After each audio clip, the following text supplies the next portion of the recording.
Welcome to the 211th episode of the So Video Games podcast, where we talk about any game at all, including new stuff, old stuff, and anything in between. If we are playing it, we'll be talking about it. Today we are recording on December 17th, 2020. My name is Brad Galloway. I am the editor of GameCritics.com, and 50% of this here show with me is the man who grew his own Christmas tree from a single pine cone, Carlos Rodella. That's a pretty good idea. I don't think that's possible. Is it? I think it must be, because people grow Christmas trees.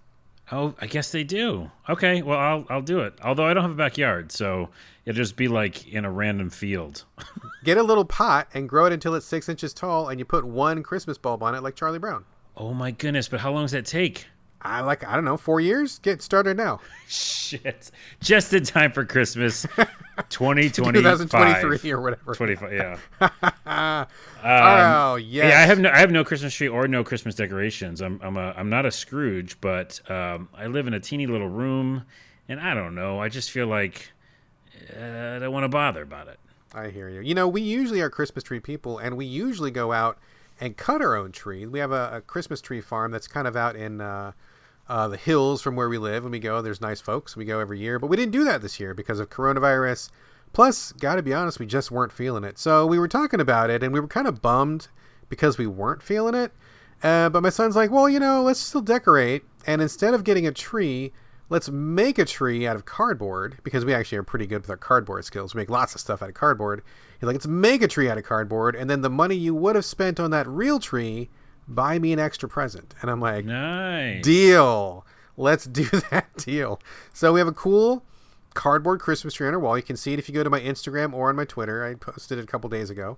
Check that out. And I appreciate that my son was flexible in his thinking, wasn't too set in his ways. And he's going to get himself a 1% better Christmas because he's going to get that one extra present. That's nice. Actually, that reminds me, I think one time I did have a small studio apartment, and I did a Christmas tree on the wall with just pictures and stuff. Yeah. I've done that before too. Yeah, it's cool.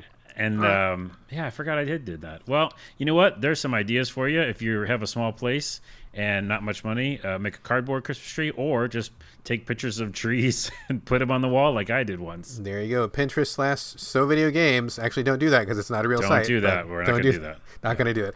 Anyway, folks, we are here. Before we get started, we're going to be doing Keeping the House with Carlos. But before I turn it over to you, Carlos, I do want to give just a really quick shout out to our listeners in Spain. I got a couple emails from people in Spain who listen to the podcast, and they say up front that their English isn't great, but they do listen along, and they often ask that we are going to type up any games that we list on the show. They want adding in text form, so I'm happy to do that for those folks out there. So shout out to all of our listeners in Spain. I really appreciate everybody who listens. Even if you can't understand everything we're saying, it's awesome that you're listening anyway. So shout out to Spain.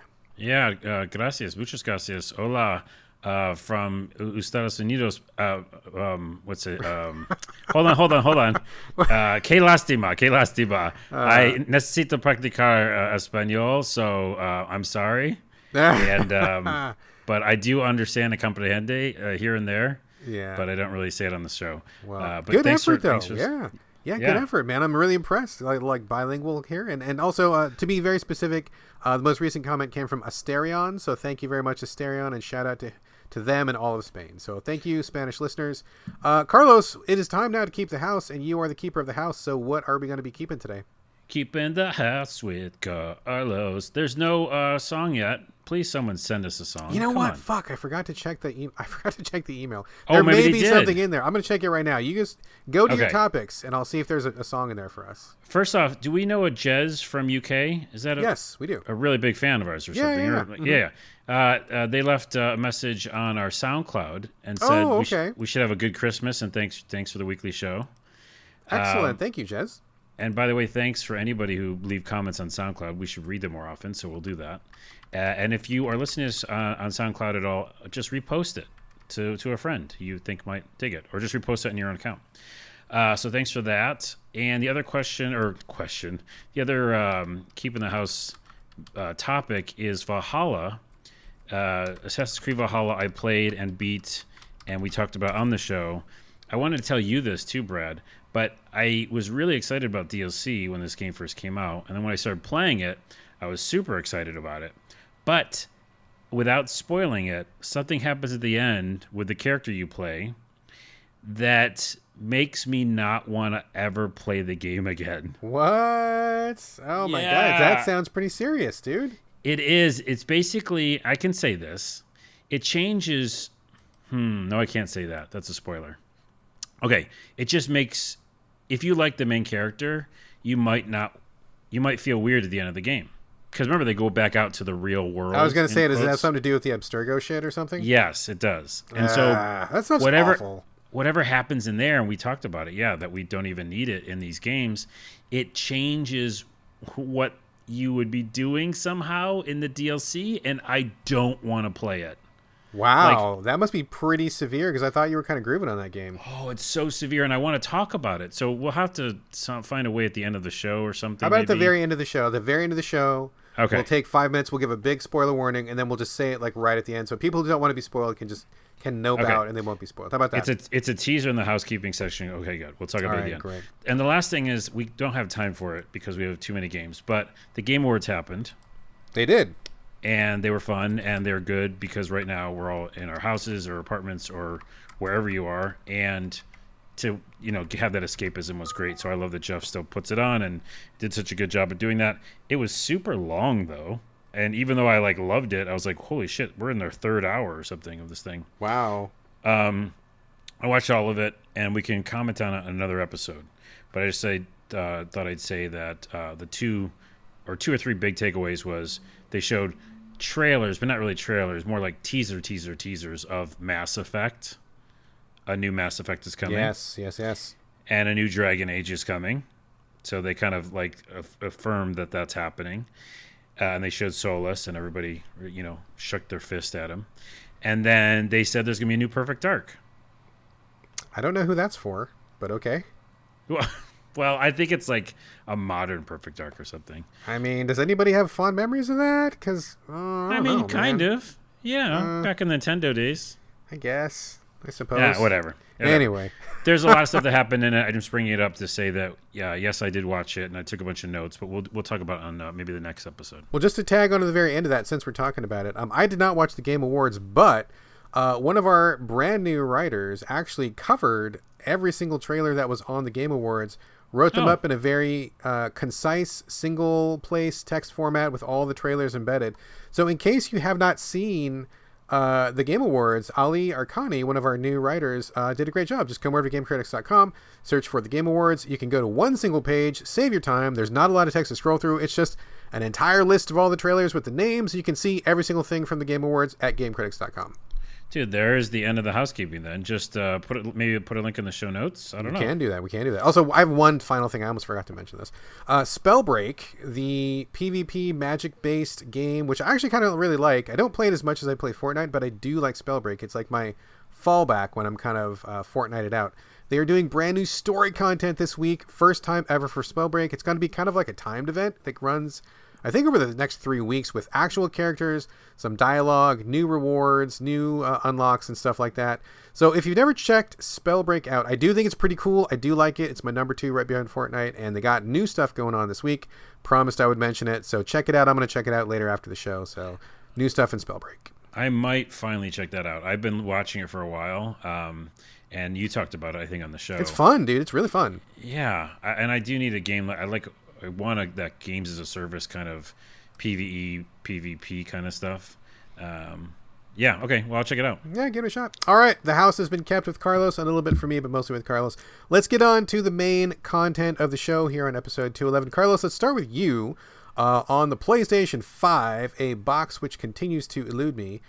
You have been playing Temtem. I don't know anything about this, and for people listening, it's Temtem, all one word. The only thing I know is it's like some kind of a Pokemon style game, and that's all I know. So why don't you fill us in on Temtem? Oh, you're done. That's it. Is that all there is to know? Shortest review ever. And I'm not even joking. Like, this is Pokemon. So that's all. Like, I mean, I was like writing down notes and going like, well, what notes do I have to put down? There's not really anything.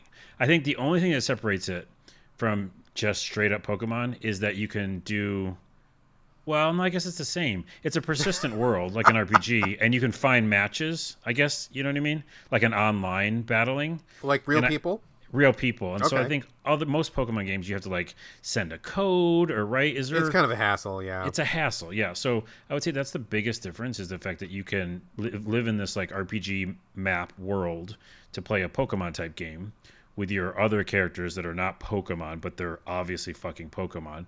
And then every once in a while, you can go to the menu and just find a match and battle somebody. Also, in the world that you're in, which again, this is an RPG, like third person, three-quarters view, top-down view, right? Watching your little character run around and your Pokemon follow you. The characters are bigger than like in Pokemon, so there's like taller characters. And when you're running around this world, there's other people there, right? So it's like an MMO, like any other. Okay. So you can game. actually see other people in the same world, and you can choose to interact. 'Cause, like, do you like walk up to them and say, "I challenge you," or like, what do you do? I haven't done that because I'm afraid of people in these types of games. I'm always like just running away from them. Right. But in the main menu, you can pick find a match, and you can do that at any time. And I haven't like walked up to a person and challenged them, they haven't done that to me either. So I'm not sure if that's an option. Oh, okay. But it's like more like, hey, we all exist in this world. We're playing this game together, kind of thing. Gotcha. It doesn't really do anything for me. Like that doesn't add anything. And if anything, I'm just kind of like, it's always weird. MMOs, you're like, you see some guy just running in a circle, and you're like Dancing with no point to it, like in front of a shop or something. Yeah, like you're breaking the immersion. This is a weird world that we live in. But the actual game, the story, I mean, there's not really much there. There's a professor. I mean, it's a motherfucking Pokemon game. Is it like Professor Elm instead of Professor Oak or something? It's like Professor something, and you have to go find him, and you have to make your way to him, and it's basically going through this whole maze or like overworld. And when you're going the overworld, you get random encounters or like specific encounters with specific characters come out and challenge you. And so you're doing those battles and like leveling up your Pokemon. And instead of throwing out Pokemon or Pokeballs, you're throwing out these like digital cards.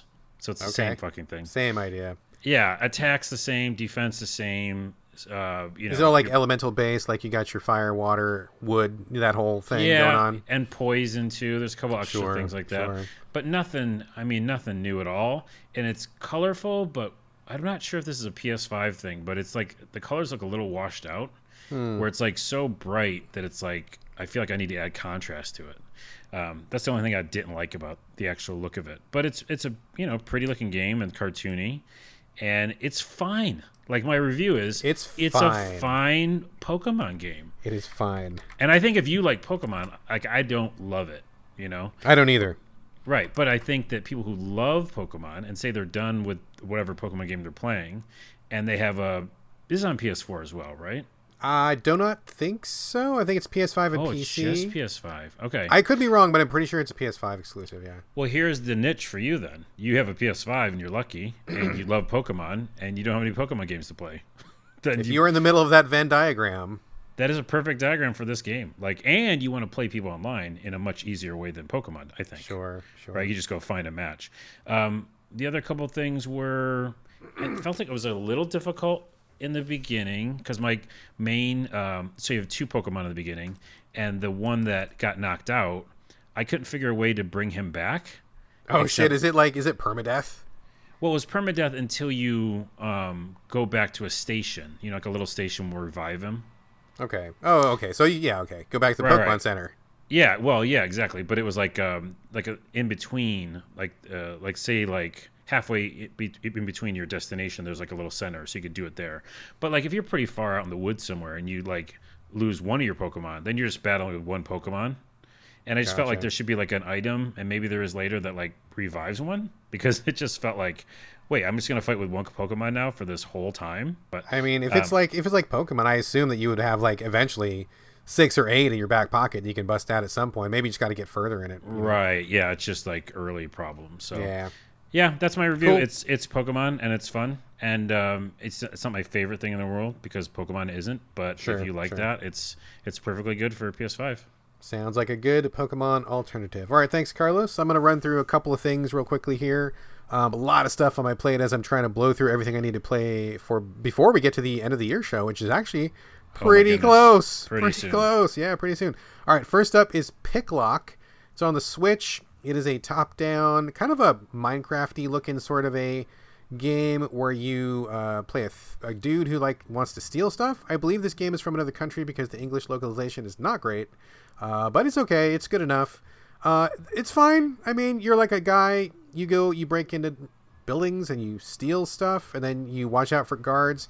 Guards patrol on a very predetermined path, so you just gotta watch for them and look for the timing and sneak behind them when they're not looking.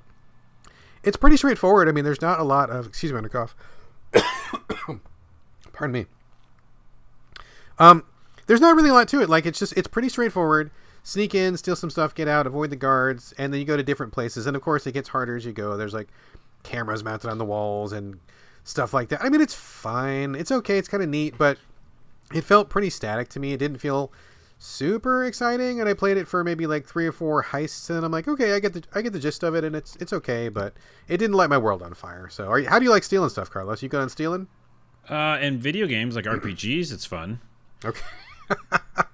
By the way, we're going to talk about it later in the show, but in Cyberpunk, you can steal anything, and no one gets mad at you. Oh, there's no penalty for stealing anything ever? Yeah. That's one of my cons. There's many cons, but is that the actual world where consequence exists in RPGs is fun, Yeah. And in this one, it's you just pick up anything you want. Oh, that's a bummer. Okay, well, maybe they'll fix that later, because I do think that stakes are kind of important in something like that. But we'll get to that. We'll get to Cyberpunk in a second here. So that is Picklock. It is a very straightforward stealing stuff simulator on the Switch. It's okay. It's fine.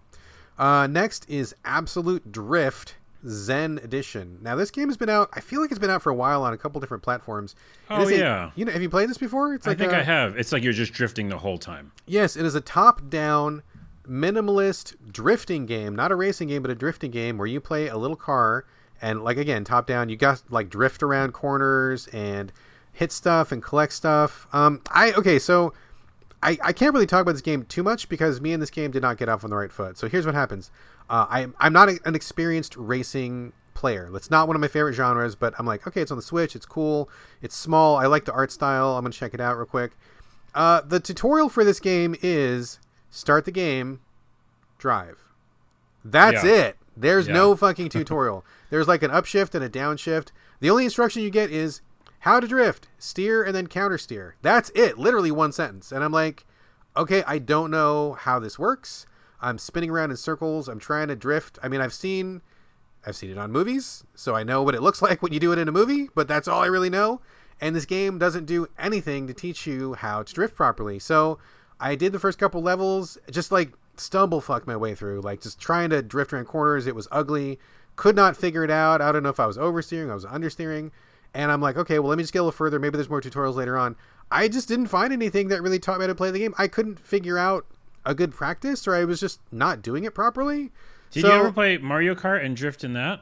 Yeah, but it's different. In Mario Kart, you jump and then you hold the brake and you kind of slide a little bit. It's fairly intuitive, and it's not that big a deal. You only drift for a couple seconds, at least in the older ones. I haven't really kept up with Mario Kart in the more recent iterations, but for a game that's all about drifting, it's actually called Absolute Drift, you would think that maybe they would teach you a little bit about how to drift properly. So, I mean, I'm not going to criticize the game because I don't know whether it's a good game or a bad game, but I will criticize it for failing to teach me how to play the game because it seems to assume that you know how to drift already, and I didn't, and I couldn't get the hang of it. So I don't... Yeah. You know what I mean? So yeah, and I think that some games use the same drifting mechanic. That's why I asked about Mario Kart, and one of them, I remember Crash Bandicoot, I think I talked about on this show. Crash Team Racing or something? Crash Team Racing, yeah. And it was I had forgotten what that mechanic was, but it was you go left and right a little bit. So it's not just jumping, it's sliding. So I'm guessing it's that, because I think I played it, and I think it was that kind of way that you have to go back and forth. But yes, of course they should have the first level that says, okay, here's how you drift. I mean, literally, I'm not even joking. The tutorial is they put you in a circle track and let you drive. That's it. They say steer and then counter steer, and then that's it. That's all there is, and I couldn't get the hang of it. So I quit it after half an hour because I just got really frustrated. I couldn't figure it out. So moving on, Call of the Sea is a game coming up. God, I wonder if this is even. I wonder if this is before embargo. It might be. I'm gonna keep talking about it. We can cut it later if we need to. Call of the Sea is an upcoming I thought it was going to be like a walking simulator narrative game about a woman who her husband disappears on a Pacific island, and this is kind of like a Cthulhu sort of a world, and she is like got this disease, and she goes to this island because her husband's looking for the cure. He disappears. She goes after him. She gets to the island, and then she starts getting all these Cthulhu type messages, Lovecraft messages, and then stuff happens, right? Like that's what the trailer sold, and that's what I was down for. And the developers have really gone out of their way to say this is not a horror game, because most Lovecraft games, Cthulhu games, obviously tentacles, darkness, slime, monsters, running, scared, they all kind of follow the same pattern, right? But the developers are like, this is not a horror game, not a horror game, not a horror game. And I'm like, cool, I'm up for that.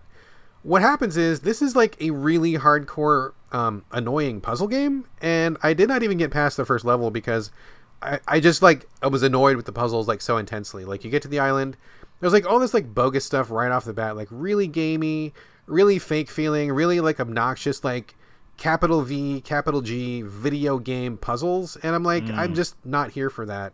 I talked to Dan Weissenberger, who is our writer at Game Critics. He's actually covering the whole game for review, and he said it just gets worse from there. Like I think we were both expecting something more narrative or something more moody or emotional, and it's really like a hardcore kind of puzzle game. So I haven't read his full review. He said it's pretty annoying. I felt like it's pretty annoying. I noped out of it pretty quick, and I am pretty disappointed that Call of the Sea is not what I feel like the trailers were selling. Right, like more like an adventure game instead of or like a puzzle with adventure elements, maybe. Exactly. Yeah. I was thinking more of a narrative, more of a feelings, story, introspection, something, and it's 100% not that. So.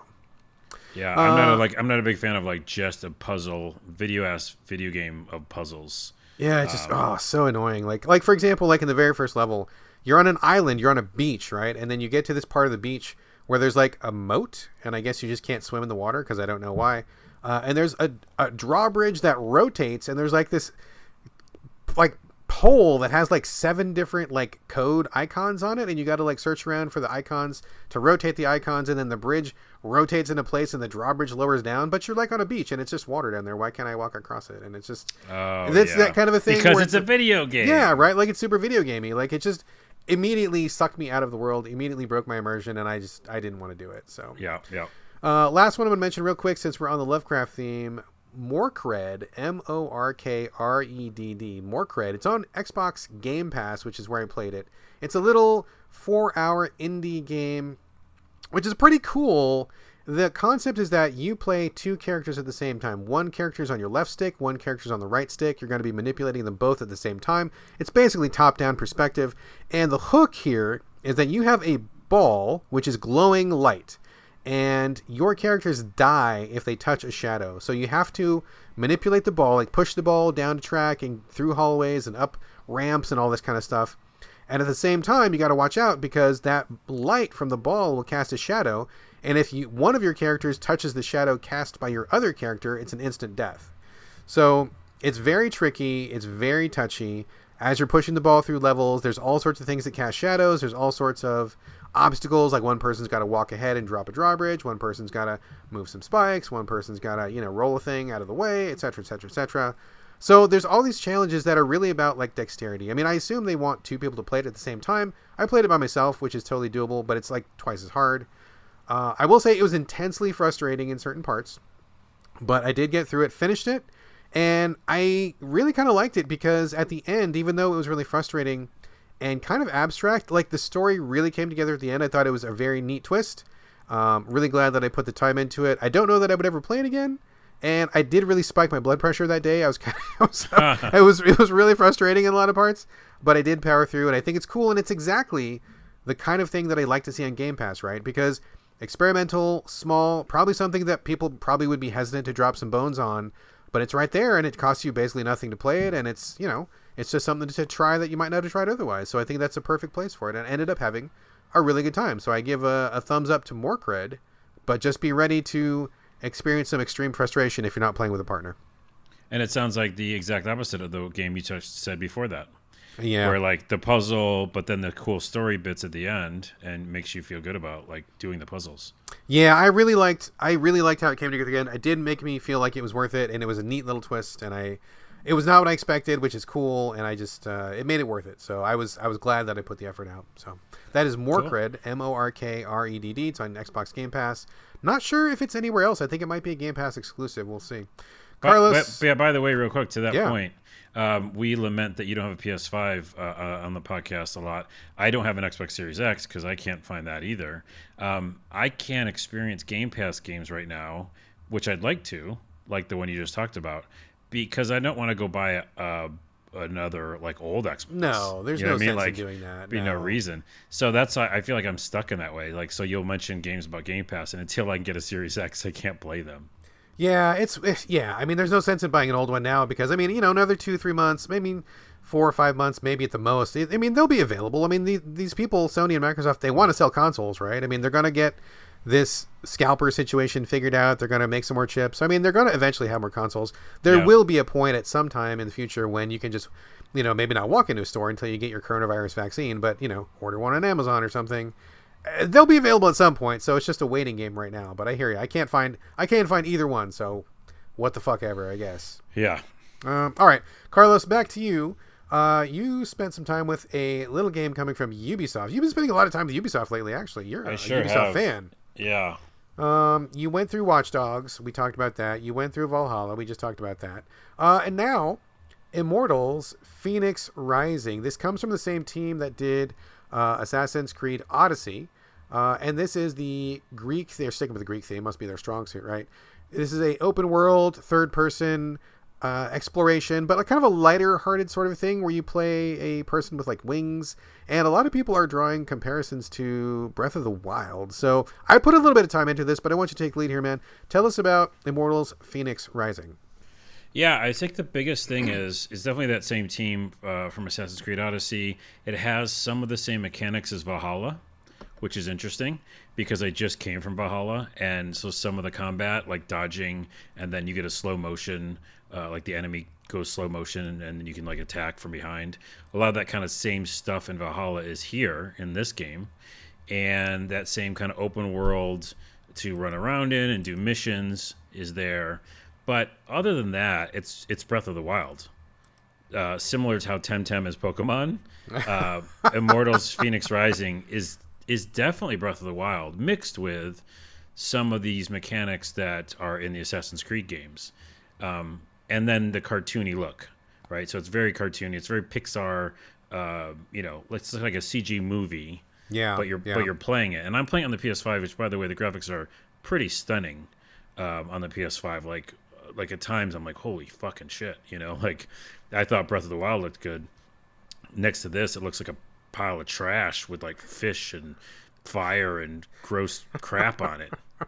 I don't know why I picked fish. I don't know why I picked fish either, but that's an interesting image. I was thinking like those little dead fish bones, Sure, like when you look at a garbage can, like an garbage can. I was thinking in cartoon again. Sorry. Sure, like Heathcliff or like Garfield has like the fish bone or something. Yeah. Heathcliff. Now that dates us. Yeah, we're old, man. The young people are like, what does that mean? So it is beautiful. The only other PS5 thing it does is it has a little bit of tension in the bow and arrow. And that is kind of cool, but it doesn't really do a lot. So you play as Fenyx, obviously, and she is kind of a regular person, like a human being, and she crashes up on this island, and then essentially the game does that thing where before that even happens, it's like some big, huge, evil bad guy is out there, and we've got to take him down, but who's talking about the big evil bad guy is Zeus and Prometheus. And they're just having a chat about like what to do about this, situation of this like, angry god that's come up from Hades or something. I don't do a lot of research when, play the game or look at videos about it, what the history is. You're summing it up just fine. It's a big bad. So you get the idea. Fine. It's a big bad. So at the beginning they kind of look at that's the situation, and now let's go back, which I generally don't like that kind of stuff. Like, let's go back in time. Is that what they're saying? Or let's look over here? Dude, I got to be honest with you. I was very confused by that because I couldn't tell if it was telling something that already happened or if he was narrating and it was happening in real time. I was really puzzled as to when this whole thing was happening. Right, because that's what they do, and part of it works, and that's the part that I actually like about the game, and part of it doesn't. So what I mean by that is the Zeus and Prometheus are telling a story about you, the main character, and what you had to go through to essentially probably come together and beat this big bad boss. But it's comedy. So the reason I like this game, the main reason, is because it's funny. Like, a lot of it's pretty damn funny. And Zeus and Prometheus are basically like two old New Yorkers, just like in a deli somewhere talking. And they even sound like that. They're like, hey, yeah, look at this kid. Wait till you see what this kid does. And the other one's like, oh, really? What is so special about this kid? Just shut up and watch. You'll see. Like in the beginning, It's a Wonderful Life. You remember when those two angels, or is it just God? I don't know who's talking. I think it's angels. And they're talking about they got to send an angel down to save George Bailey. I've actually never seen that movie. Oh, my goodness. Anyways, it's a Wonderful Life reference. But they're just talking about your character. And so your character goes out and has to basically rescue all these gods so that you can get them all together and fight this big bad guy. But again, it's always comedy. It's like, so anything you do in the very beginning, these two knuckleheads are commenting on. And in the beginning, it's really funny, and they stop doing it for everything. You know, it's not like nonstop. But in the very beginning, it's pretty nonstop. And you have to like the comedy. And if you like that style of comedy, you'll really be into it. If you don't, it's a long game. Probably nails on chalkboard for you if you don't think it's funny. Yeah. I think I did. I think most of it was pretty funny, and the way that they have modern talking, that's a good way to say English words. They got modern talking. They'll say things like that's fire or something, or they'll say modern shit. Yeah, they've got new jargon in there for sure. Yeah, and I'm like, Zeus and Prometheus don't know about that shit. So it's fun and weird, and the comedy's like big time. The combat itself is, it's Assassin's Creed combat. It's open world, third person, dash, hold to, you got these wings, you can glide, very much like Breath of the Wild. And then you use stamina, so you have to climb things, and you use stamina. If you don't have enough, you'll fall. The main thing I didn't like in Breath of the Wild, and I don't like in this game, is that like limited stamina. Yeah, I'd rather just be like, let me climb anywhere, and that's cool, and have it take a while. But don't make me like have to like manage berries. You have to like eat fucking berries. To get stamina drinks and stamina snacks and stuff. Yeah. But in general, the combat's kind of fun because it's Assassin's Creed, right? It's like Valhalla. It's mixed with Breath of the Wild, so that combat's kind of fun. The puzzles are interesting, I guess. I'm not a big puzzle guy. We've talked about that. I don't care how fantastically designed your puzzle is with like physics and this other thing. I don't care. Like, I'd rather just be like, what's the button that makes it go away? you know? Yeah. Like, there's no satisfaction I get from puzzles in games, unfortunately. And the other thing I'll say that's really unique about it is it has a lot of physics, which is fun. Like, things can break.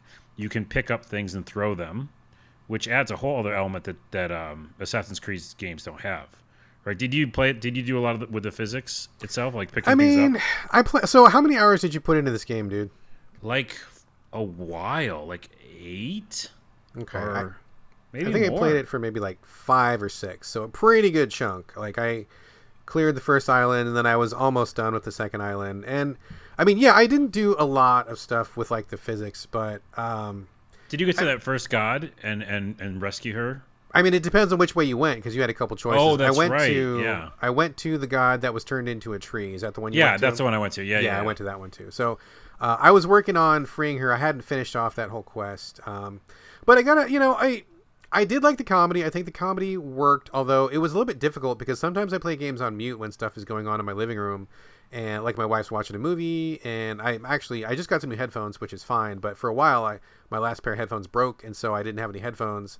And like, it's really tough to like watch the comedy subtitles and then watch what's going on the screen. There's a lot of like talking over stuff that's happening, which was a little bit difficult. I mean, not always a problem, not a problem for everybody. For me, it was a little bit irritating. But I think the comedy is actually pretty okay. I liked it. But this game is like a hardcore ripoff of Breath of the Wild. I mean, it was impossible to think of anything else other than that as I was playing this game. And it kind of took away from my enjoyment of it because I feel like it didn't really do anything that Breath of the Wild didn't already do better. or differently. I mean, and the one thing that I will say is I appreciate that Fenyx's weapons don't break every 4 seconds, because that fucking sucked in Breath of the Wild. Yeah. But other than that, I mean, the way that the world is structured, the way that there are these little temples where you go inside and they're like the little challenges, the same way that Breath of the Wild did. The glider, which is your wings. I mean, it's really similar. And I'm like, man, like these guys, a little bit shameless, right? Like I felt like it's a little bit too close to the source material. Fenyx, I feel like, is a pretty boring character, like pretty not interesting. I tried some different hairstyles and changed the armor up, and they just really quickly get you into like, here's a bunch of weapons to upgrade, and here's some stuff to upgrade, and you can do the stuff. And I'm like, well, I mean, I don't really care. Like, I don't feel super invested yet. Like, it felt like a lot of stuff to do because that's what you do in video games, but I wasn't really like super motivated to do it. You know what I mean? Is that how you felt about it? Yeah, I was going to say, like, it does the Assassin's Creed thing where, like, well, here's all these things you could do, you know? Right. And it sticks it in Breath of the Wild. That's actually a good way to explain it. Yeah. And the thing for me is, I just came off a game where, like, Valhalla, I would say evolved the form, where it says, here's an open world, but you can actually get XP, and you can, this is really, really elaborate skill tree, but it was all based on, like, things you did, and progression felt like progression. And this one, it felt like, well, I could do all these things, and I guess there's leveling up, but there's a lot of resources and crafting too many things. resources. Too much stuff to craft. Yeah, and I was just like, there's a whole table or like many tables of things you can do in this like main hub area, and it just made me so overwhelmed. And also, when you fight like big monsters in the environment and in the world, you don't really get anything for it. Like I remember I was like, wait, what am I doing? I like took out a bunch of bad guys, and I was like, unless I'm like trying to get something that's behind them, which sometimes that's the case, or like I have a chest open up. In general, there's just a lot of like bad guys in the world, and you don't have to fight them because you're not getting XP.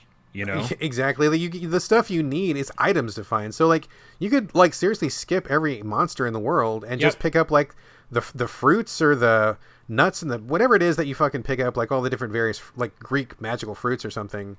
And if you bring those back to the hub and upgrade, that's your upgrading. So it's like, why am I engaging in this combat? It doesn't make a lot of sense. I fought one of the bosses. I don't know if you've seen these guys. There's like every once in a while you come across a boss that's like extra big and extra tough. Yeah, I fought a lot of them. Yeah, it comes up and it says, "Oh, this is a legendary battle," and I'm like, "Okay, cool. I'm gonna fight one of these dudes." It was like the boar, I believe. He's got like crazy life bar. It took forever to chip him down, and I just got like something stupid at the end of it. Like it didn't feel worthwhile. It didn't feel like it was like, oh, that was really cool, that was exciting. It was just like tedious and long, and the reward wasn't great. Yeah, the reward's like a new helmet or something. And yeah, it was something I immediately like did not use, like because it was stupid. Shit, I literally though, and I don't want this to be the ending of the review already, but I was playing it before this podcast just to see if, like, you know, if I liked it a little more or something. Yeah. And I rescued that lady, the Athena. Okay. And then as soon as I rescued her, instead of it like, I don't know, it just kind of cut off in a weird way, and a boss just showed up. And I was like, why is he here? I don't know what this is. And he was impossible to beat. Like he was I know what so you're talking fast. About. Yeah, he was like running around and like just like almost like making fun of me. Yeah. Like just kind of jogging in place. And I was like, there's no way I could beat you. Like I'd have to like that Assassin's Creed, like what's it called? Gating? Yeah, you know? yeah. Mm-hmm, like I was like, why would I be at a gated boss for the first god that's the closest? That's why we both did it. It's closest to the starting area. And I do all the things you need me to do, which is puzzles and starting to upgrade my stuff. And then the reward for that is I have to fight this guy I can't beat. He's really tough. It's a pretty tough boss fight, yeah. Which means you're going to have to like go level up or get some other thing. I don't know, some extra health bar or stamina bar. I think that's what it is. It's just about going to get some more fruits, dude. Like they want you to go do some more of the fruits. See, that's the thing. That's the thing, right? Like I didn't want to collect the fruits. I didn't want to do that because it was boring. I didn't want to do the puzzles because once I had done a couple puzzles, I'm like, okay, I'm done with these, and they just kind of repeat after a while. Like they don't really change it up that much. So once I saw the same puzzle repeating, I'm like, I don't want to do this again. I don't want to do your little vaults because I don't want to do that. Like there was too much of the game where I was like, I don't want to do this because it's not exciting and fun, which is basically the bulk of the game, which means I just had to stop playing it because it just wasn't hooking me, right? It just was not grabbing me. A lot of busy work, not a lot of excitement. And I will say really quickly, they let you remap the controls, but they fail at that because a lot of the controls have dual and triple purpose. So like I could not, for the life of me, get the controls to be the way that I wanted them. I wanted the dodge on a certain button, but the dodge also controls dashing, and the dodge also controls dashing when you're flying, and it also controls dropping down. And they only let you like remap the first function. They don't let you remap all the rest of it. So every time I changed the button, I'd start to fly, and then my character would zoom straight down to the ground because they wouldn't dash forward instead. You know, they would like immediately land. I'm like, no, I don't want to do that. And like I have to change the buttons around. And just, like, nothing made sense to my brain. I could not get it to work, and that was also an added layer of, like, irritation. So, dude, I mean, it's... What? No, I was going to say, I want to add to that, because that's exactly the thing that I forgot to talk about, which is no control scheme felt good to me, and there's just too many buttons. Way too many. Like, I don't know why there's that many buttons. And then I went back to it just now, and I was like, well, I'll just go a little bit further and, you know, see if it... And I was like, I can't even play this game. I like just waited a couple days. You already forgot everything, right? And I was like, yeah, wait, it's boxed to run faster? Dude, yeah, I know. Who does that? And you have to hold it down? What are we, in Mario Kart? Yeah. You know, like everything felt really, really bad. And then when you do the physics stuff, this is rich, as they say. This is rich. As the kids say. As the kids say. There's a triangle button, at least on the, you know, the one I was playing, how I had it mapped. Yeah. Triangle button is... sometimes it's to pick up a big rock, which you need to like fight big bosses or whatever. Sometimes it's the mount to call your mount. Yeah. So I just kept calling this reindeer, and he would just show up in this battle. I'm like, fuck you, reindeer. You're nice and all, but get the fuck out of here, because I was trying to pick up this damn rock. That was frustrating. Dude, I gotta ask you a question, right? So like, so as we're doing this, exactly like you said, so I'm playing the game, right? And I notice, I don't know what happened, but somehow I had a horse in my inventory, and I'm like, how did I get this horse? There was no cutscene that introduced the mount. I didn't have to go find him. I didn't unlock him anywhere. I just was walking around, and then all of a sudden I had a horse. Like, did you just get a mount, or was there like a mission that you did to get the mount? There was a mission I did to go get like that reindeer. Oh, man. I just was like, where's this horse coming from? Why do I have a horse? They didn't teach me anything about riding stuff. Why do I have this? What happened here? Something happened. Anyways, I will also say, though, too, again, the crowning achievement, I think, though, is it's so hard to do comedy in video games. Yes. You know? And so I give them, a lot of points for that. Because I do, too. Even with the frustration, I went back today because I was trying to get some story. You know, I was trying to get some of that comedy, those two old guys, like, bitching. But instead, I got a boss I couldn't beat. So shame on you, because I was there for the comedy. And I don't know if I can go back, because if you're, like, going to gate me from seeing more of the comedy, you know what I mean? If you're not up for fruit collecting, then maybe this is not the right experience for you, right? Collecting. Yeah. Sorry, what were you going to say earlier? What were you going to say? I don't remember, but I do give props to the comedy. I think the comedy is good, but like it's just too much stuff to do without a real good motivation to do it, and the character's kind of boring. And I mean, it runs fine on PS4. It's totally fine. It looks beautiful on PS4. I have no complaints as far as performance, so I think I'm not really missing out on too much. I'm sure it looks better on PS5, but I mean, it looked fabulous on PS4. And if you've never played Breath of the Wild, you probably would think this is pretty awesome. If you're not maxed out on Ubisoft open world games, you probably would think it's pretty awesome. But if you've been around the block a little bit, it may not feel fresh enough. I mean, that's kind of how I felt. Yeah, that's a good summation. All right, that is Immortals, Fenyx Rising. Moving on, a couple things here. First, a shout out to Bridge Constructor, The Walking Dead. Have you ever played a Bridge Constructor game, Carlos? I have, and that is, again, a niche type of mood you have to be in. Yes. Yeah. It's very specific. It's kind of a physics/puzzle game. There's like, like 6 or 8 different Bridge Constructor games. There's like a Portal one. There's like a regular one. There's like, I think, a horror-themed one. I mean, there's all sorts of different ones. Basically, it's a 2D puzzle game where you have materials, and you have to get something or someone from one side of the screen to the next. So, like, sometimes it's a car.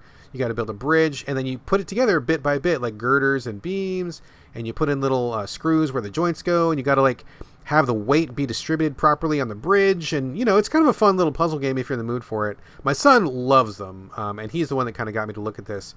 Bridge Constructor, The Walking Dead just came out. Of course, it plays off of The Walking Dead, which seems to be popping up everywhere. It's in Fortnite this week as well.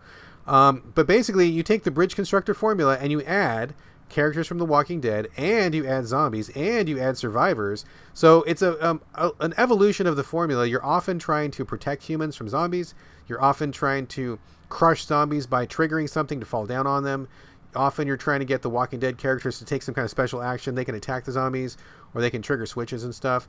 So if you like the Bridge Constructor games, and I mean, I think if you like them, you probably like them. I think they're pretty neat. I haven't tried this one yet. I watched my son play a lot of it.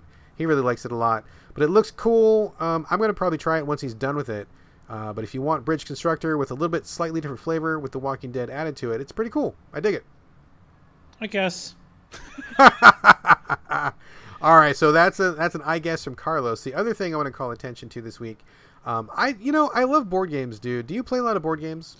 Well, I used to when I could see people. Sure, yeah. When you had people. When I like board games a lot. I never had a regular group, and I got to be honest, like I like them if they're fairly simple. But when it comes to be like 40,000 little tokens and characters and figures and items and things, it's like if it gets to be too much to keep track of, it's difficult for me.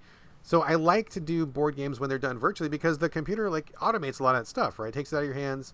For me, who's like a board game noob, I really appreciate that. So I got sent a code for Evolution. This is on the Switch. I believe it's on other systems as well. This is a pretty famous board game. I've never played it in real life on a board, but I have heard of it and I've seen it in stores many times.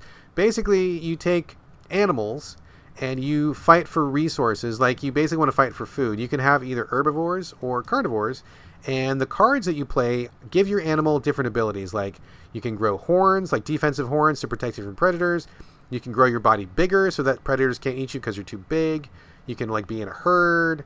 And if you're a predator, then you can sneak around. You have stealth attacks. You can do all sorts of different things. So basically, each player has their own animal that they're evolving in different ways. And the winner is the person who eats the most food by theoretically surviving the best, most successful way possible. Turn-based, card-based, and it's an electronic version of a board game. I will say that the tutorial is okay. I've never played the game before, and after going through the tutorial, I got it basically. There's a few little fine points that I was a little bit hazy on, but I was able to stumble my way through it.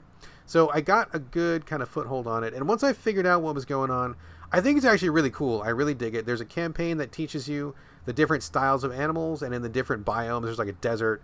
There's I believe a jungle. I think there's also a frozen area or something like that. So there's different biomes that have different effects. Sometimes more food, sometimes less food. And it's interesting because a lot of these concepts in the game are direct parallels to real life. So it's actually a pretty educational experience as well. A lot of stuff that about animals or that, you might learn at a zoo directly apply to stuff in this game, which I think is pretty neat. So kind of a little bonus there. But I think it's great. I think it runs really well on the Switch. I think it's pretty easy to get into. Really robust online options. You can challenge people. You can get your friends into it. You can challenge strangers. There's all sorts of PvP stuff if you want to do that, which gives a game like this extra legs. And the game itself, I think, is just really fun to play. Really interesting and a good adaptation. So thumbs up to Evolution. It's like Sims and Spore, right? I mean, the concept, but definitely way more manageable and way more straightforward. Definitely electronic board game. Think of a board game. Right. But that's same concepts. Yeah, for sure. Yeah. So that is Evolution. Thumbs up to that. Also thumbs up to Bridge Constructor, The Walking Dead. Carlos, let's get into it, sir. It's the game that literally everybody is talking about right now. Some of it's good. A lot of it's really not so good. CD Projekt Red launched their behemoth, the long-awaited Cyberpunk 2077. Launched it for all systems, and we don't have to start off on a negative note, but there is a lot of negative energy surrounding this game, which is weird because I think everybody in the known universe was giving it the benefit of the doubt, was really excited. A lot of good energy carried over from The Witcher 3. I know that you and I are both Witcher 3 fans. We were both really psyched for this game. And then stuff happened. So let's hold off on that for now. Why don't you just tell us about your personal experience? PS5, correct? Yeah, PS5 doesn't matter. Remember PS4 because there is no PS5 version. Oh, correct. It is a PS4 version running on a PS5, but it performs better on PS5. Is that correct?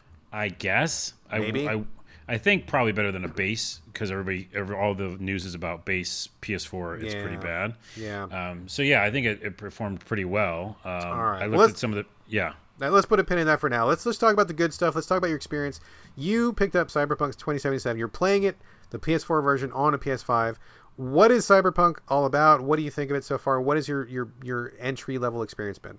Yeah, it's so hard to separate that out though. What people are thinking about it and the graphics and stuff. We'll come back to it. We'll circle back for sure. I think in general, if you don't think of the graphics per se and the glitches and the bugs and the things that are hindering it. The game itself feels like a Fallout 4 game. It really feels like a first-person RPG in a modern setting. When I was playing it, I felt like Fallout 4 because I think we talked about it before, but I was going to play this as melee because I'm a melee person. I find something and I hit people in the head with it, and that's how I play RPGs. And so I was very, very excited. In the very beginning, you get to pick up a katana blade early on, and I pretty much had blades the whole game, and that was really fun. But yeah, the whole general game itself is, you are V, and you can... Your name is the letter V? Your name is the letter V. Because I thought you said RV, and I'm like, wait, are we going somewhere on a trip? Like, what's happening? You are an actual RV, and you drive around and have to gas up. And you could be, whoever you want to be, male or female, but the actual customization of the character is limited, which again is one of those points. Is weird. That's weird. Which is really weird. Yeah, it's one of those points that are tied to the technical stuff, right? It's kind of impossible for us to not talk about it during the whole process, but it was super limited, and I felt, bad about that because I was going to spend so much time in this game, and this game's going to be my whole world. So I finished creating my guide version. I picked the guide version. Was planning on romancing some people, so I wanted to go that route for myself. Sure. And get into the game, and you pretty much... I'm not going to go story bit by story bit, but you are in this world, Night City. You essentially get to Night City early into the game, and you have like a main character who's like your good buddy, and there's some pretty traumatic stuff that happens with you and him early on, which people are probably already talking about online, but the things that happened with my main friend in the game, in the early parts of the game, made me totally invested, where I could look past some of the bugs and the graphics and go like, well, it's just like Fallout 4 or Skyrim or something, where things are clipping through walls and, weird things happening. Okay. I can be lost, a suspension of disbelief, because the story might be so good or something, or I might be really into what's happening. Fallout's always been like that. Fallout's always been glitchy and weird, and I just go, I don't care. I'm going to hit things with a hammer and then get to a story bit and like feel invested. But they did a really good job in the very beginning of making you feel connected to this main character, your main buddy. And again, I don't want to say anything about spoilers, but I was like in. Even though my surroundings, and it wasn't like exactly what I was expecting because our expectations were too high, I was having fun. Like I was hitting things with my sword. I was connected to the characters in the story, and I could see the path ahead because you see all these buildings. You're in this huge city, and at times it feels really beautiful and world like lived in and alive, and at times it doesn't. And you go, wait, that's a really dumb NPC routine, AI routine, or like that is broken or something. So it keeps taking you out of it, and you're like, fuck. But the idea of what stories can be told in this world is all around you. And then middle way through, I think, besides the bugs, which I keep bringing up. Now wait a second. Have you completed the campaign? Yeah, I beat everything. Okay, you completed the campaign. Is there still like a million question marks on your map, or like is there still tons of stuff to do, or how is that looking? Let me get to it. Okay. So halfway through the game, I'm feeling like I said, it's a Fallout game, and so I think if anybody goes into it, my short summary of what this game is: if you like Fallout 4 and you don't mind the bugs, that's what this game is for a PS4, right? Like that's what it looks like, and that's how it plays, and it's fun. But I would say the stories in this game are better than Fallout 4. I know that's a very specific way of saying, will you like this game? But I'm serious. That is the most quick way to it. If so you like a unpack Fallout 4 that a game, little bit, because let's unpack that. I think that's a good estimation. But for people who haven't played Fallout 4, in what sense do you mean that? Because I played a little bit of Fallout 4, and my impression of Fallout 4 was storytelling not as good, way too much combat, not a lot to do in the world, and that's kind of my takeaway. What do you mean by Fallout 4? I mean New Vegas, so pick New Vegas then. I mean a first-person RPG with a compelling story and it's a little glitchy with the graphics and a little glitchy with the combat, but you get there because you like level up your character and really feel invested with the characters you're talking to and story decisions you're making, right? That's why it can be replaced with any kind of open world first person game, but I would say let's pick New Vegas then. Okay, right? sure, okay.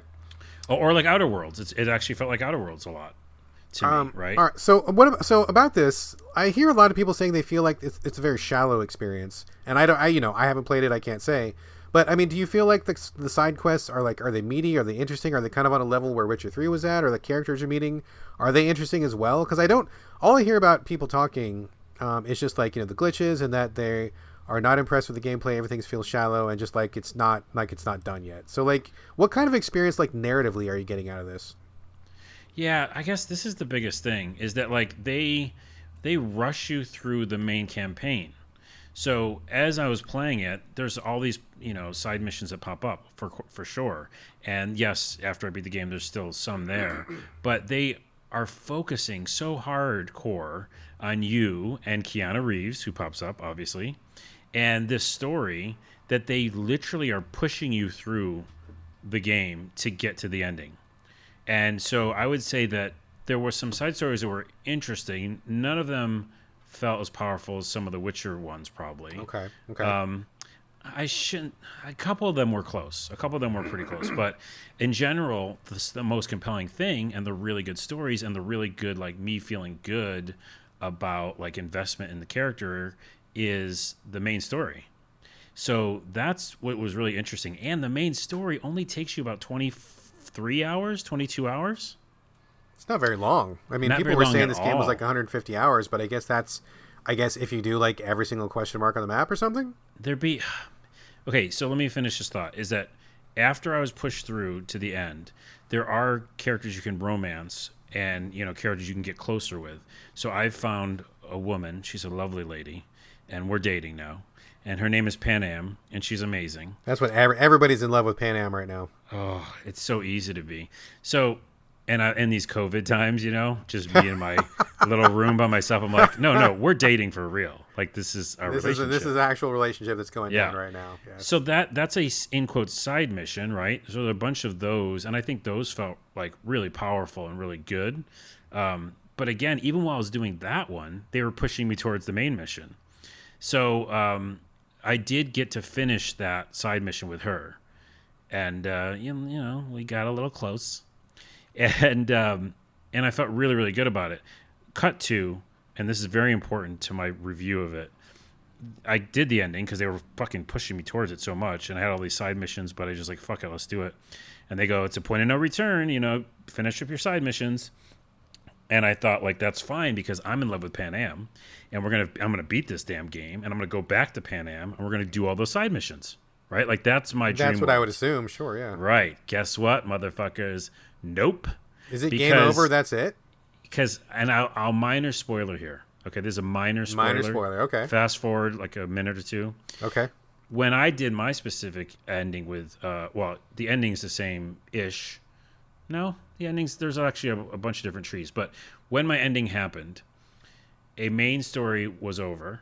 I went back to Pan Am without spoiling anything, and she was like, we're going to do something that's going to change the whole world. And I was like, can we not? Because I have side missions.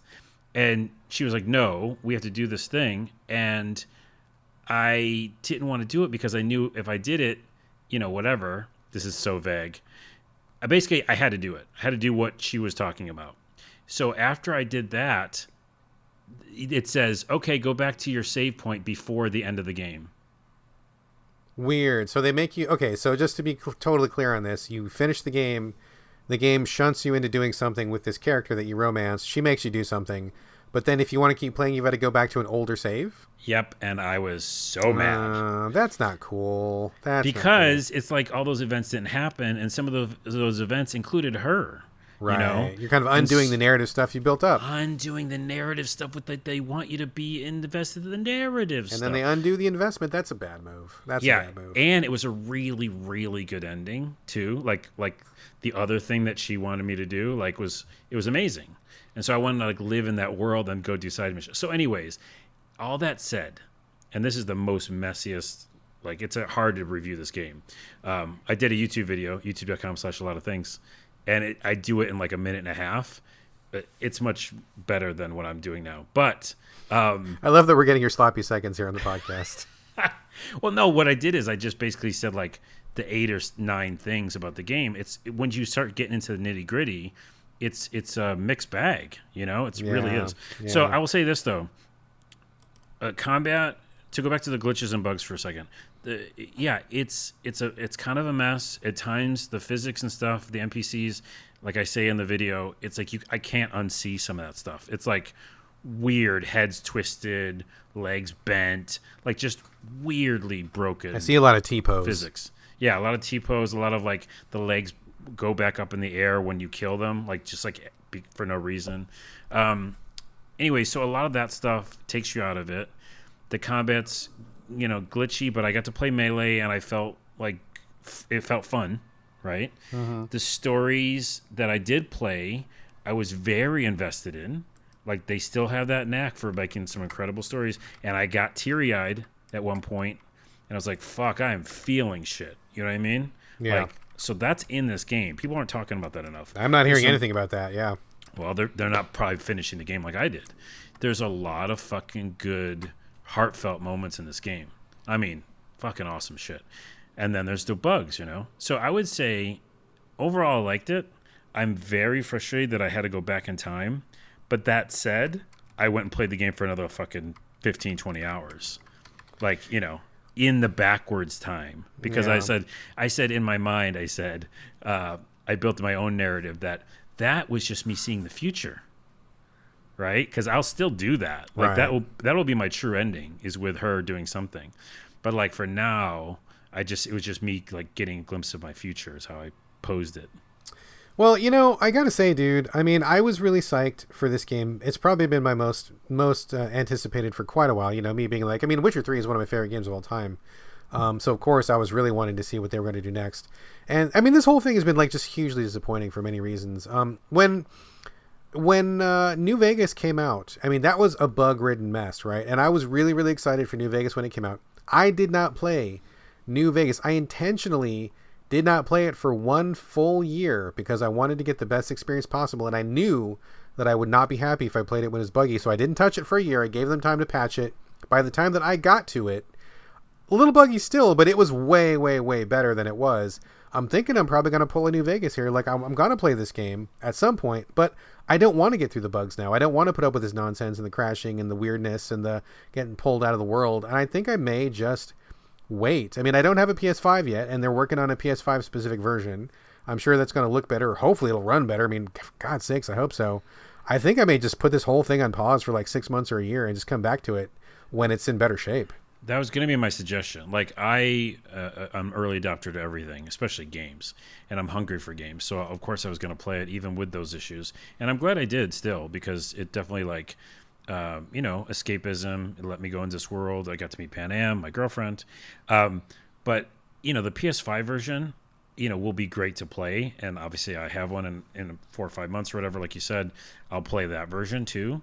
And I would suggest that for a lot of people, especially people playing on base console, PS4, Xbox, just don't play it yet.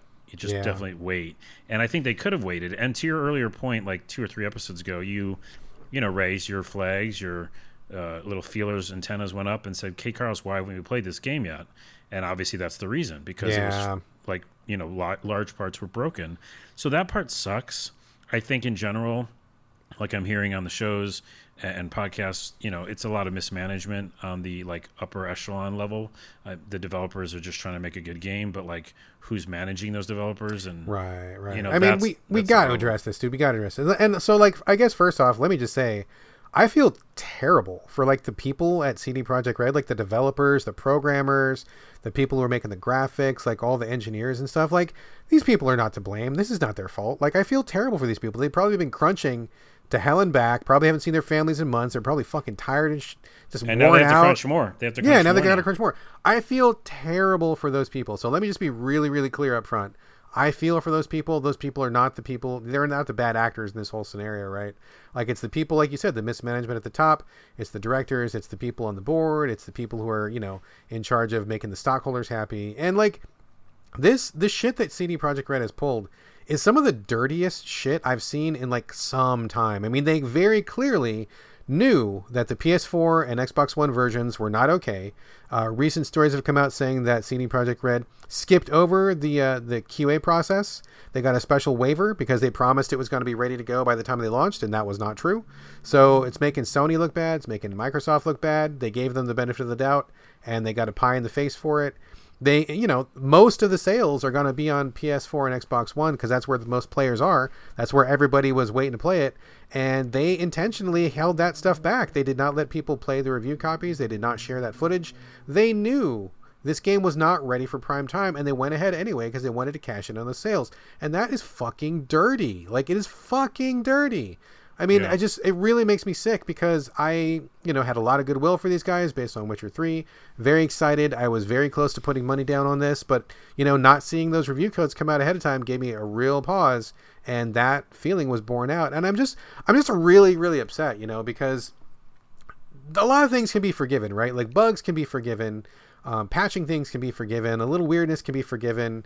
A lot of stuff can be forgiven, but what they've done intentionally deceive players and intentionally try to game the review system, and they knew this shit was not ready to go, and they wanted to cash in. That to me is just a different kind of dirty, and that's not so easy to forgive. I'm very, very disappointed with CD Projekt Red's management and their leadership. Again, not the people on the ground, not the people making the game. Those people I feel sorry for, but it's really tainted the whole thing for me, dude. It's really left a super bad taste in my mouth. Well, let me take some of that taste out of your mouth, because I think this is the other part that doesn't really get talked about a lot. For one thing, my biggest concern is actually the ending of the game, and the fact that they won't let me play the game after I beat my ending. Has nothing to do with anything we're talking about, right? Sure. My biggest gripe is actually that, because I like the world and I want to do more side missions, and I'm doing them, even though it's in the back in time version in my game. Right. So that's one of my biggest ones. The second biggest one, just talk about like the actual on the ground problems with the game, right? Yeah. The second issue is the physics for the NPCs. Like, when they die, they do weird fucking things. Like, that's fixable. Like, I worked in games. It's fixable. So, and the only time that ever really even bothered me, because of course you don't have to look at a dead body after you kill it and you run away, but like, is one of the main characters was talking and he fell down, and that was disconcerting. Was he still talking when he fell down? He was, and it looked Jesus. really like it's in my dreams. It's like in my nightmares, because it was someone you cared about too. He's obviously like a robot, and then just like all the bones leave his body. Oh, it was a bad scene, and it was just because. By the way, let me explain why that happened. It's Jackie, one of the main characters in the beginning, and he's doing this speech and he's talking. It's kind of a good moment, and I had found a bad guy and killed him, and I, for some reason, because I played video games wrong, I brought him in the elevator with us, and it just was setting him down, because I killed him. Like, you were carrying the dead guy's body with you in the elevator? Yeah, because I was trying to hide him or something. I got stuck in the elevator. Anyways, the point is, I put the guy's body down, and it knocked into Jackie, and Jackie fell down, and then Jackie didn't get back up. Did it corrupt the whole storyline, or what happened after that? No, he got better. He reset himself. Okay. Yeah, Jesus. but anyways, in that elevator, he gave me a speech, and I had to hear it when he was on the ground. So that time, and the time at the end, and maybe once other time. Other than that, like, all the stuff people are bitching about, I get so frustrated with, like, in general, people say everything's either great or horrible, right? It's also this country, left or right, Republican or Democrat. Life is gray. There's good things to be found. Just to be clear, Republicans are genuinely horrible. That's not in dispute. Okay, right now, yes, there's a lot of not in dispute issues with the GOP. But I will say this: it was a fun time for me, even with those few things. And the main thing is not even a crunch thing or a miss PR thing or something. It's just like the fact that the game won't let me continue after I end it. I just don't think it's as insane as people are doing it. Because, I mean, I played the fucking game. There's so many people who are going, like, just watching screenshots. You know, we see this in our industry all the time. Sure. They read all the Gawker headlines and Reddit things, and they go, oh, these guys need to be put on the fucking in the fire, you know? But I played the fucking game. I played the whole thing. I played 40 hours, probably more than most people have even played this game. And it's really fun. And there's, like, really good emotional moments in it. And it's not all broken. Well, see, that just makes me sad, dude, because I think literally everybody was pulling for this game, right? And if it wasn't for the shenanigans that they pulled, I mean, I think this probably would be on a lot of people's top 10s. I mean, I was thinking that it was probably going to be on my top 10, you know, before we knew about all the performance problems and stuff like that. I was like, oh, I can't call my top 10 good because I'm sure Cyberpunk's going to be on there, right? So, like, I think a lot of people were really pulling for it. And it's just it's sad to me that the work of all these developers, all the scripting, all the writing, all the good stuff that went into it. Because, I mean, you know, it's CD Projekt Red. They did The Witcher 3. They're not you know, totally incompetent. They know how to make a good game, right? So it's a shame that they got all this other stuff in the way of what, you know, ostensibly would have been a pretty great experience. Wait, hold on. Let me play devil's advocate here, and we're going to take this part a little bit more. Okay. One, I'll say that, yes, out of the box, it's not Witcher 3. And Witcher 3 was like a clean, even with some bugs, it was like a clean experience. I was immediately drawn in, right? There was like no like second guessing, like, I wish they would have done this. There was just nothing like that. Like, it felt really complete, in my opinion. So this game doesn't feel like that. So I'll give you that. Two, I'll give everybody who's bitching and yelling that mismanagement of expectation a correct. Yeah, they didn't do the good job of it, and they could have just let it wait. A part of that, I don't want to say, is back on people who were so, you know, pushing for them to get this game out. Like, the pressure must have been insane, you know, all those delays, and then they're like, you know, we can't delay again. They'll fucking hate us or something. Well, unfortunately, they'll hate you more if you don't delay it, really. Yeah. But what I was going to say is, my devil's advocate thing is, and this is really my final thought on it, because I don't want to leave this conversation of Cyberpunk and having people say they don't want to buy it. Yes, you should probably buy it later if you're on base console. If you're on a PS5, or Xbox Series X, I still think it's a pretty good experience. And I don't think it's fucking whack, like people are saying. And on PC, it's probably, you know, not bad either. But here's my devil's advocate thing. When Skyrim came out, that thing was fucking broken, right? Like, still is. Right, it still is. Okay, that's a perfect example. Yet it's being ported to every system known to man. It's on my watch, right? But I didn't give a fuck, man. And we weren't making such a big fucking deal. And Skyrim took 5 years, right? 6 years? It took a long time. Was it in the spotlight as much? Maybe not. But is part of that on our fault? Like, how much of this is to blame for the actual people being psyched? Yes, a lot of it can lay with PR and how they market it and stuff like that. But I don't know. I think it's a little bit of overkill when it comes to how bad they fucked up. Because New Vegas, Fallout 4, Fallout 3, these types of games are ambitious and they can break so easily. And by the way, just working for a developer, I watched how easily a fucking T-pose can happen, right? Yeah. It's insane what they're trying to do with the city. Yeah, it feels last gen. I'll give you that. And it doesn't feel like this next thing that I was like so hyped for. But I don't know, man. I think Devil's Advocate, it's a fine, semi-broken game. I don't think that the vitriol is really warranted, in my opinion. I hear it. I think you're probably more tolerant of stuff than other people are, because you're like Mr. Early Access, you're Mr. Get In Early. You know, you're okay with bugs and stuff. I mean, and that, you know, everybody's mileage varies, right? Some people are fine with it, some people are not fine with it. But also, I think the thing to me, and the thing that's really stoking the fire, is just the feeling of intentional hoodwinking, right? Like, I feel like this is not just a developer doing their best and they fell a little bit short. This feels like intentionally we knew it was not good and we went ahead with it anyway. We circumvented the QA process at PS4 and Xbox, and we wanted your money. That's what's really, I think, stoking people's fires right now. If it was just like CD Projekt Red and a couple of quests didn't work and the T-poses happened, like, it would be fine. Like, people should be playing it. But I think all the people who bought it for base console and found this buggy, like, non-functional mess. I mean, you're playing on a PS5, and to be fair, that's like apparently the second best place to play it. The best place being like on Stadia for some reason because Google's hardware is running the whole show. So you're playing it like in the second best place to play it. If you're on a PS4, a base console, I mean, if you've got a launch PS4 and not even a PS4 Pro, I'm hearing that the experience is wildly different, and they knew that, right? So I think that's really the problem. Not that they didn't meet expectations, not that there's bugs, but that they were intentionally fucking people over because they wanted that payout, right? So yeah, I think definitely the circumventing QA process is not cool. Like that's not a cool thing to do, because like you said, it's like intentionally saying like, hey, we don't want you to see this in this way, right? Yeah. But then I think what they should have done is obviously just don't release the old version. That's what people are saying. That's exactly what people are saying, dude. I think that I agree with that, but I also don't think it's like I'm not gonna be like, oh, I used to like this developer. That's just not me. Like you said earlier, like the developers, the actual people making this game want to make this game. They're going to do great DLC. Some of those, again, to cut through the bullshit, and even with the shit version on PS4, Xbox, those stories are still there, and like you're gonna get some good stories coming up. Like so. Long and short of it is, get it later if you didn't already get it. Get it for PS5 or PC, and then wait because some cool shit will probably still come out of this, and I'm here for it. I mean, real talk, dude. In 12 months, I'm sure this game will be amazing, right? I'll have a PS5.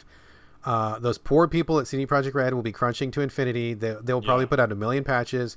There'll probably be some amazing DLC. I mean, it's probably going to be a great experience 12 months from now. But they launched in like the worst possible way, and especially so because this was like everybody's most anticipated game, right? So the stakes were tremendous. Really bad judgment call at the people at the top level. Again, nothing but love for the base people. We love those guys, the developers. It's not their fault. So and in my video, by the way, that's why I surmised it and just said basically I don't know if I love it. That was like the whole idea of the video. I was like, do I love it? And I was like talking with myself back and forth, and I was like, I think I do, but wait, but it's fucked. But I love it, So that's really very difficult, very unexpected, very bitter kind of experience. Not the way I don't think anybody wanted to see it turn out this way, but here we are. I think I'm not going to play it for a couple months at least. I don't know if you're going to keep playing it, but I'm sure we'll touch upon it again. I mean, probably at least like next year, maybe June, July. Who knows? We'll check in at that point and see what happens. But well, we'll talk about it more with me because obviously I'll still be plugging away at it. And also recently, I've been doing little videos. My videos about it. But also, I just found a way recently outside of the map because I watched a YouTube video and I was able to do it. And I just did a whole series of all the things that are outside of the map of Night City. And it's some cool shit out there. So I'm kind of playing around with the open world, Interesting. All right, we'll touch back on Cyberpunk 2077 for sure. A couple more things here. We do have some listener questions as well before we go. Real quickly, I want to give a shout out to Chronos Before the Ashes. We didn't talk about this already, did we, Carlos? Chronos Before the Ashes? Wait, yeah, the hard Dead Souls. We did talk about this. Okay. We did, yeah. Okay. I must have mislabeled the script. Scratch that. Good game. Scratch that. The last game on our agenda then is 9 Witches Family Disruption. This is a 2D adventure game. Adventure in the sense of kind of like a point and click. You got your characters. They're picking up items. They're examining items. They're combining items to solve puzzles. Lots of puzzles. So it's an adventure game with a capital A, like the LucasArts kind of stuff back in the day, if you're old enough to remember that. This game is set during World War II.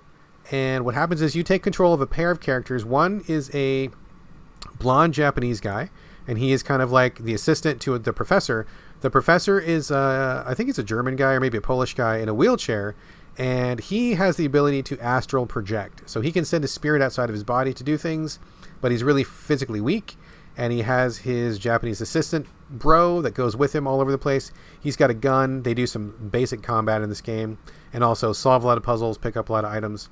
I'm not real big on the adventure genre because I find that usually my brain doesn't work the same way that your brain has to work to make most of these puzzles make sense.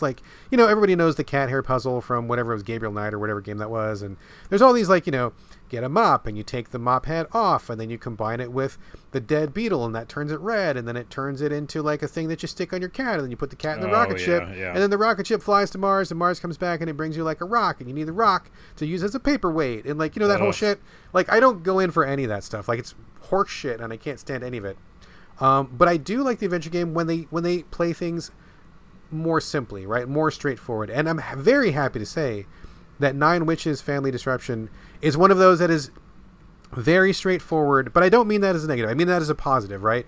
Most of the puzzles are pretty simple. There's only like 1 or 2 steps to them, and most of them can be easily figured out based on what items you have and what's going on, right? There's not these like crazy leaps of logic. Like sometimes you might have to like look at something a little sideways, but you'll be able to figure out like, oh, this is a wheel. It's a circular thing. It helps things roll. Okay, I know where that probably goes. Or, hey, I need to find a bone. Where can I find a bone? Where did I see a bone? Okay, I go there, find one, bring it back. Pretty straightforward, right? Which I really appreciate.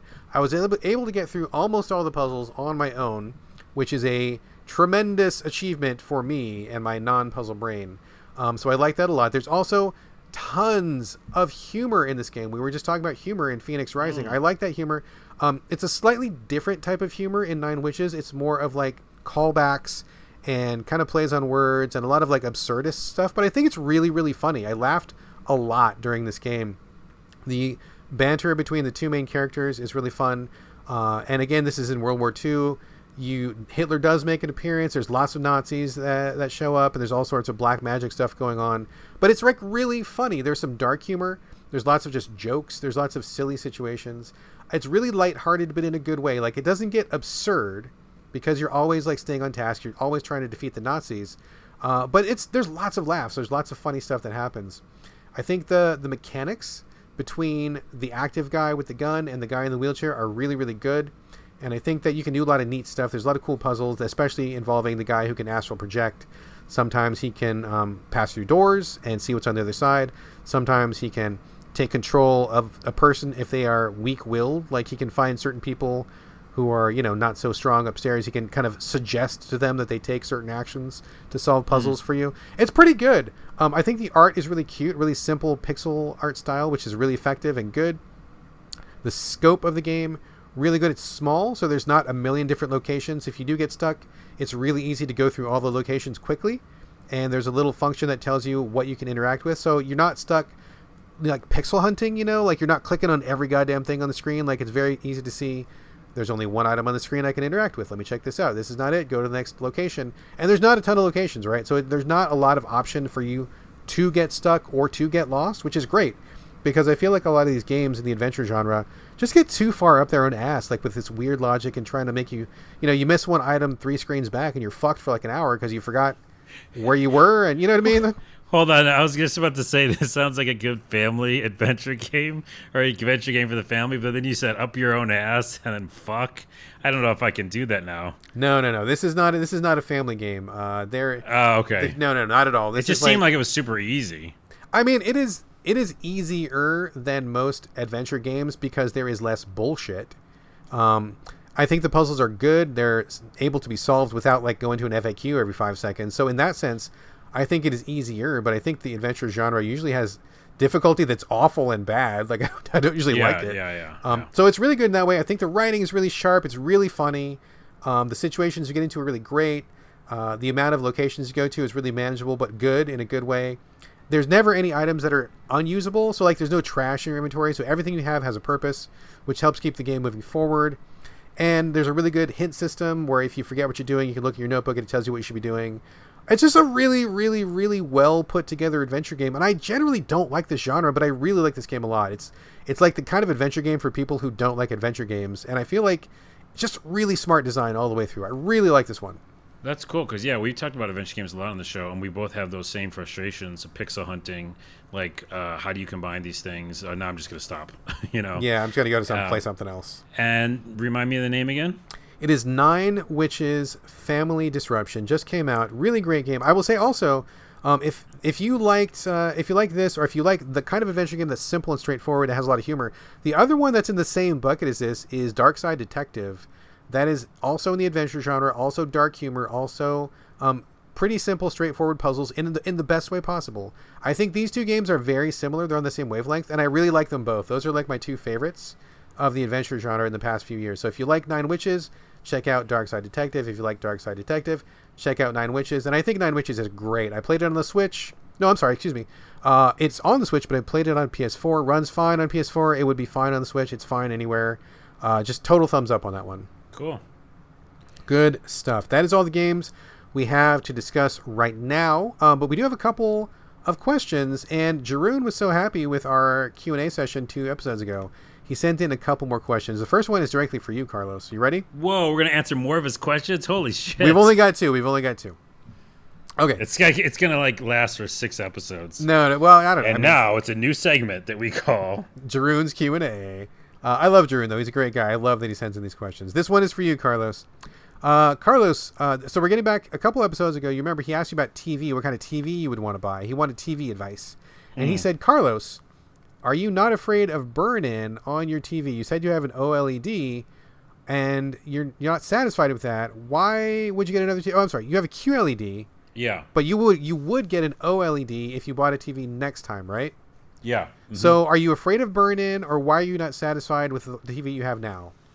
Well, it's a whole new world where I think with the TV I had before, just straight up old school HD TV, you know, I didn't really notice anything because maybe, I don't know, the graphics are just basic. But like once you start going up and adding more, you know, LEDs and OLEDs and stuff like that, you get what I guess is a lot of like potential artifacting and different things that happen within the screens, because I don't know, I'm talking on my ass, I don't know why it's happening, but like my version has like sometimes in like a very, very like light environment, you might see like a little bit of, I forgot what they call it, but like patches in a way, right? And it's not just like a manufacturer error, it's just with these types of new TVs. And I feel like we're in between of like the best technology, and we're like in the middle area where things like that can happen. So the reason I say that is because I think an OLED will have less of that artifacting, and I'm seeing a little bit of it in mine. Now, it's only in these certain scenarios where like there's nothing on the screen, or like very, very sparse, you know, like a gray wall or something. But in general, if something's on the screen and it's like colorful and using the, you know, the 4K HD, I'm not noticing it. So that's the reason I think that's less in OLEDs. Okay. All right. Hopefully, Drew, that answered your question. I don't know anything about TV, so I'm just kind of just nodding my head and agreeing with whatever you're saying. Oh, it's annoying. It's like you pay money for a TV and you think like, oh, you're just going to get like this amazing experience. But just like anything else, that's not true, right? Yeah, it's too much, dude. It's honestly too much. Like, my brain shuts down. I want to walk into a store after coronavirus, of course, and buy a TV, and I just want to get a good TV. But there's like so much to it these days, and then on top of that, like you get your new console. I know there's all these different settings, and do you want performance or do you want the other frame rate or like whatever you want? Like it's too many options, man. I just want to like TV, plug it in, go. Like that's what I want. So this is all very confusing to me. Real quick, this is a good tangent, though, and I keep forgetting to bring it up, but I think we said on one of the episodes, when you export on a PS5 right now, certain video files are coming out as WebMs. Yes. Fucking insane. Still are. Don't know why. Two, a lot of the graphics, because they're 4K, this is like a weird problem to have. Like, they're coming out too dark. So pictures come out too dark. Oh, I see what you're saying. And even video comes out too like washed out because it's not experiencing the fucking TV that I'm playing it on. Right, like it's made for the TV, but when you look at it on a phone or like you upload it somewhere to Twitter or something, it's not coming through.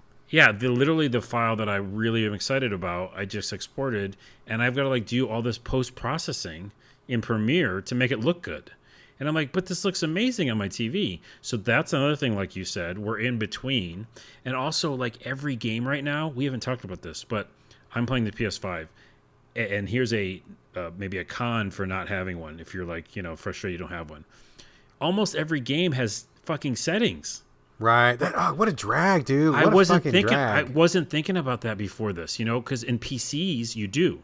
You're like, I remember that's why I went to console, to not think about settings. I dislike doing that. Yes, I intensely dislike it. Oh, right. So I'm not saying it's exactly like a PC, but like even with Cyberpunk, there's an HD setting I had to turn on. Like I had to go find, and I was like, why do I have to put HD on? Don't you just know? Or HDR. It was HDR. HDR, yeah. But still, and there's so much that, and like the lighting and dark. Like one game, like Temtem, was super bright. and almost washed out. And I was like, is that because I fucked with the TV, or is that because I fucked with my PlayStation, or is that because I didn't fuck with the PlayStation in Temtem? Ugh, too much stuff to worry about, dude. I mean, plug and play. That's what I've always liked about consoles. That's what I want from consoles. Guess what, motherfucker? I know. It's not going to happen. Those It's only going to go over. the opposite way. Yeah. Oh, Yeah. fuck. Garbage. Okay, fuck. Okay. Now I'm thoroughly depressed. Thank you for that. Last question from Jeroen, and then we're going to wrap up. And then we have that Valhalla spoiler right at the end. But his last question says, hey, guys, do you think that Mass Effect 1 still holds up to this day? I think he sent this in before he heard the story episode we just did. Oh, yeah. He said, I'm considering buying the new trilogy next year when it comes out. I've never played it before. Would Mass Effect 1 still be good, or has it not aged well? I read a lot of people say that it should be a remake instead of a remaster. Do you agree? Have you ever replayed that game and or the other Mass Effects? Your opinions, please. Carlos, what do you think? Well, yeah, it's definitely holds up, and I think the remaster will be a perfect thing to do, not remake it. Because where Final Fantasy VII, I liked that it was a remake where they changed story stuff. I think they should leave Mass Effect alone and just make it look better and play better, maybe. But I think it's fine, don't you? Yeah, I mean, I played through it twice, which is pretty rare because I almost never replay games, but it is one of my favorite games, Mass Effect 1 specifically. I haven't played it in a couple of years, to be fair, but I loved it the first time. I loved it the second time. I mean, is it perfect? No, there's some issues. I mean, inventory is kind of an issue. I know that certain people said that if you built your character, some of the builds I think are way better than others. I think if you try to get fancy with like some of the magic or something like that, like it's maybe not as good of an experience because it just didn't handle it that well in the game, which I mean, okay, I get that. But I mean, I agree with you. I think just like prettying it up a little bit and leave it as it is, keep that trilogy experience together and just focus your efforts on something else, the new stuff that's coming out. I think it's probably fine because you're not really playing that game for the combat. I mean, you're playing the game for the story, for the characters, for the quests, for the romances. Like, you're not really like, I mean, if you're coming to Mass Effect because you want juicy, visceral combat, you're probably barking up the wrong tree. I think just coming into it and having it be pretty and having it run fine on a new console, for me, would be fine. But, full disclosure, it's one of my favorite games of all time, and I think it's pretty good as it is anyway. So I will say this, though. I remember going back to 2, I think, yeah, and playing like the combat and being like, ooh, I don't like this. I didn't like it to start with, so that's fair. Right. So maybe it was just like, this is why I didn't like it, yeah. So, but by the way, don't sleep on Andromeda. I talk about it every time. No. I think it's very good. All right. That is it for Jeroen's questions. Hopefully we answer your questions, Jeroen's. And folks, if you would like to send us your own questions or topics for the show or comments or anything else, we are always so happy to get those. Send them to us on Twitter or on email. Email address, as always, sovideogamespodcast@gmail.com. Hit us up on Twitter @sovideogames. But probably a good way to get us is also individually. Carlos, where can people reach out to you this week? YouTube.com/a-lot-of-things. Excellent. As for me, same as always, BRADGALLAWAY. All A's, no O's. That's on Twitter and Instagram. That is going to do it for episode 211. Thank you for joining us here on the So Video Games podcast. So we are going to do a little bit of a spoiler for Assassin's Creed Valhalla next. So if you don't want to be spoiled, go ahead and sign off now. You're not missing anything else. This is the absolute end of the show. All that's coming next is some Valhalla spoilers. So thank you for listening. If you join us for the spoilers, please welcome aboard. If not, we will see you next time. And if you don't stay, this is bye from Brad. And bye from Carlos. And here is your last and final super spoiler warning. Do not listen past this part if you don't want to be spoiled for Assassin's Creed Valhalla. And here we go. All right, Carlos, you want to set it back up again? Tell us again what the situation was and what is the spoiler. Yeah, the main thing is that at the end of the game, it kind of goes back out to the real world. The Abstergo stuff. Yes, and I had a great... Actually, right before it goes back to the real world, you have kind of a cliffhanger ending. Okay. Where you feel like you've done all this stuff with your main character and the characters. I'm not going to spoil everything. And you have this really cool, almost satisfying ending, but it doesn't end in the Viking world. It goes back out to the real world, and you're like, oh, I want to see the ending. So you do go to the outside to the real world, do some stuff, go back to the Viking world, right? The virtual reality, but the thing you've been playing the whole time. And you get a nice payoff, like a really, really fine final ending to that Viking world. Okay. But then it does some more Abstergo shit. And without fully spoiling it, you I mean, essentially go ahead, fully spoil it. Just fully spoil it. Just one do of it. the main girl you're controlling, who is in this VR, Abstergo thing, she essentially decides to stay in virtual reality and help with some shit, right? And so then when you go back out into the real world, and my Viking guy, I'm like, Ivor, I want to go back to you. You know what's going to happen because this girl's now in virtual reality, like forever. She's like talking about like becoming electricity, essentially, like just like helping solve the problem to save the universe or something. So I'm like, what's going to happen? So the guy I didn't like the whole game, his name's Basim. He's like one of the assassins. He's trying to like get you to do the Assassin Creed shit in Vikings. Sure. And I fucking hated him, and I didn't like him at all. And he was a fucking asshole, and it made me hate assassins in Assassin's Creed. Like I really didn't. That sounds like a problem. So he is in the real world. He shows up in the real world. I forgot fucking how. How is that even possible? I already forgot how. Okay, let me clarify this. Okay, so I haven't played Assassin's Creed for a while. I think the last time I played was maybe the end of the Ezio trilogy. And if I am not mistaken, correct me if I'm wrong, please.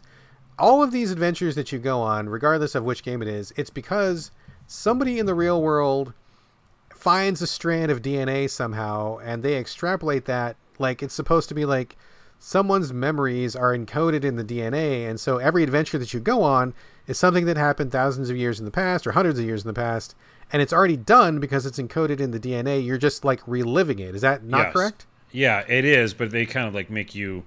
They also throw a little wrench in there and say, like, yeah, whatever you do in there also happened, because you're still making choices, right? I just don't understand how that even works if this person is going to be... Yeah, okay. You know what I mean? Like, that, I've already, like, never, ever, like, was on board with. I was like, I don't get why that happens, because it doesn't make sense. Because literally, this is a choose-your-own adventure. You can make different decisions in this Viking world, right? Right. And, like, I chose to have the son of a king become the next king, but you can also not do that. But, like, did that character really do that? I think it's like we take over that body. But then again, it already happened. But then again, and this is the worst spoiler episode. Go ahead. Then again, that actually does affect the present. Because, stuff actually happens with the Abstergo. Let me get back to the point. The point is this. I remember now, Basim was in that, this, like, dungeon-y place. And there's, like, a virtual reality thing down in the dungeon, and that is how he stayed alive somehow. Okay, so he's like stayed alive the entire time from Viking times. Yes, it doesn't make sense. So then the girl goes down there, in the modern world. Yeah. And she decides she's got to hook into this virtual reality thing from the olden days and go and help save the universe. Let's just say that. But when she does that, she's stuck in there, and he fucking gets out. And, like, he's like, aha, that was my plan the whole time. I'm like, what are you talking about? Oh, my God. Right. Here's the worst part of the whole thing, Brad Galloway. Oh, Jesus. We've already had plenty of worst. No, this is the worst. He gets out, goes to the real world, meets the people who were just, like, in the house, like, doing, the VR machine, Animus. He goes, guess what, motherfuckers? I'm going in. And he goes in the VR Animus, and then you're him as a Viking? Fuck you. I'm never playing this game ever again.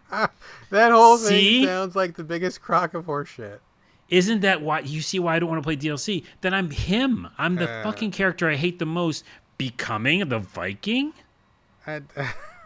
I think that maybe the Assassin's Creed people have lost the plot a little bit. I think as you have noted many times, as I have said many times, as many people have said many times, I think we just want to play the Viking or the Egyptian or the Greek part.